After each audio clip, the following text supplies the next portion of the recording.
Balaghat पैहर road petrol pump के पास coloniser द्वारा plotting किए जाने के चलते वर्षों पुराना नाला बंद हो गया, जिससे बारिश का पानी खेतों में भर जाने से किसानों द्वारा की गई रोपाई बर्बाद हो गई।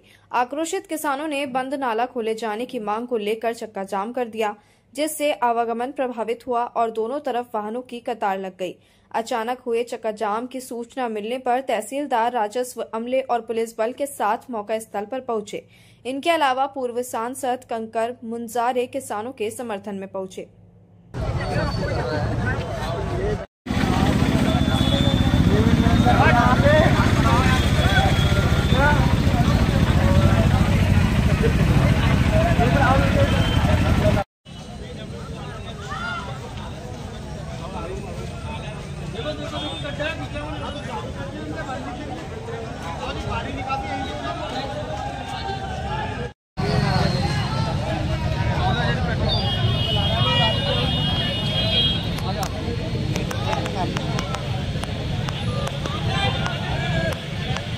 Incoming call from Nazar Bakari.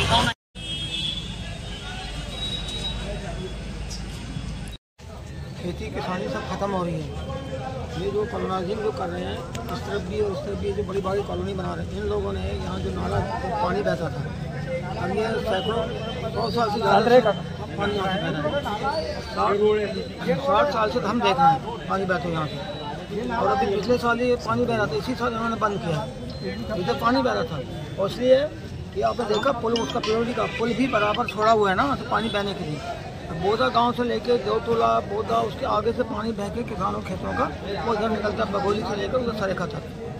ये पानी को बंद करके किसानों की खेती नहीं हो रही है। इनकी जो खार है वो मतलब सड़ गई है, पानी खेत में भरा हुआ है, लोगों के घर में पानी घुस गया है, और कम से कम 1000 एकड़ जो है ज़मीनों की फसल बर्बाद हो जाएगी, सड़ जाएगी। ला रहे क्यों चक्का जाम किया आप लोगों ने? ये कई सालों का नाला यहाँ पर जो ये देखो आपके सामने पूरा जाम बंद कर दिया गया है। कम से कम इधर 400 एकड़ जमीन में पानी भर गया है, और यहाँ पर कार्रवाई हो रही है, लेकिन कोई यानी कार्रवाई हो ही नहीं पा रही है। सिर्फ आ रहे लोग जा रहे हैं, अब बता रहे हैं कि भैया पूरे ग्राम बोदा खेती हमारे आंवलाजरी में है और पूरा पानी यहीं से जाता है। आज चक्का जाम की स्थिति क्यों बनी? हमारा चक्का जाम का मुख्य उद्देश्य है, यहाँ पर हमने तहसीलदार, SDM, कलेक्टर सभी को आवेदन दे चुके हैं। यहाँ आते हैं, देखते जाते, ऊपर से प्रेशर है सरकार का, कहाँ से क्या है, आज तक नाला नहीं खुला। और ये हमारा 50 साल पुराना नाला है, जो हमारे 400 एकड़ का कृषि योग्य जो भूमि है वो पूरी खराब हो रही है, और सबका खेत डूबा हुआ है, 300 एकड़ का। तो आज तक प्रशासन ने कोई ध्यान नहीं दिया, और सबकी फसल अभी खराब होगी, इसका मुआवजा कौन भरेगा? इस वजह से हमने चक्का जाम किए। आज यहाँ पर ग्रामीणों ने चक्का जाम कर दिया है, क्या कुछ कारण है और क्या कुछ यहाँ पर पाया गया मौके पे? ग्रामीणों के द्वारा इस संबंध में आज यहाँ पे एकाएक चक्का जाम करने की कार्रवाई जो की गई है, उसमें एक पूर्व में जो नाला स्वरूप में यहाँ से बहता हुआ पानी जाता था, जो कि अभी वर्तमान में अवरुद्ध स्थिति में दिख रहा है। इसके संबंध में उनका कहना है कि हमारे पानी की निकासी की जाए, हमारे खेतों की फसलें खराब हो रही है। इस मामले को लेकर के एक सप्ताह पूर्व मेरे द्वारा भी मौका निरीक्षण किया गया था। अव्यय महोदय द्वारा भी मौका निरीक्षण करके वैधानिक कार्रवाई इनिशिएट कर दी है। अव्यय न्यायालय से संबंधित के जो ये जिनकी अभी भूमि पर हम खड़े हुए हैं, उनको नोटिस जारी कर दिए गए हैं।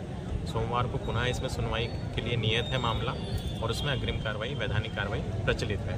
अब चूँकि किसानों का ये कहना है कि हमारी फसलें खराब हो रही है, इसलिए आप एकाएक तत्काल रूप से इसे खुलवा दें।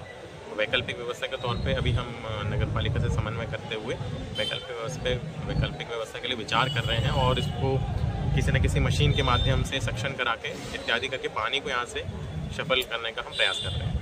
वास्तविक स्थिति में क्या है सर, ये नाला है कि या फिर अतिक्रमण किया गया है? रिकॉर्ड में यहाँ पे नाला अंकित नहीं है। इसको हमने अपने हल्का पटवारी से भी जांच में कराया है कि क्या यहाँ पे कोई नाला खसरे वगैरह में इंद्राज है, तो उसकी जानकारी नहीं है, वो नाले के स्वरूप में इंद्राज नहीं है।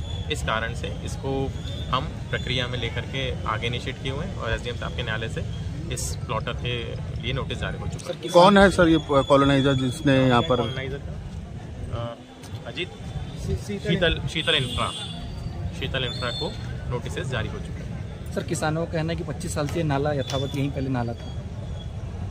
उसी के विषय में वैधानिक कार्रवाई प्रचलित है, जिसके में साक्ष्य के माध्यम से कार्रवाई पूरी की जाएगी। सर पूर्व में भी कॉलोनाइजर के खिलाफ में कार्रवाई हुई है, तो क्या ये वैध कॉलोनाइजर है कि अवैध कॉलोनाइजर है?